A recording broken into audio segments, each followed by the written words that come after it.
In this video tutorial we are going to learn horizontal vertical constraint. Horizontal vertical constraint is used to make a selected line or more lines become horizontal or vertical lines. In the design area I have created simple sketch. I would like to make this line vertical. Click to select it first and then click horizontal vertical constraint. Now the line has become a vertical straight line. For this line I will be applied the horizontal vertical constraint. Click to select it and then click horizontal vertical constraint. The line update into horizontally line. You have to remember that the lines are close to vertical. When we apply horizontal vertical constraint, it will be vertical lines. By the way the lines are close to horizontal it will become the horizontal lines. After applying horizontal vertical constraint.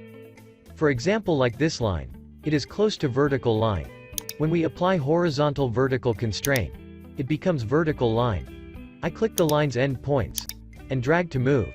The all lines are stick by horizontal vertical constraint.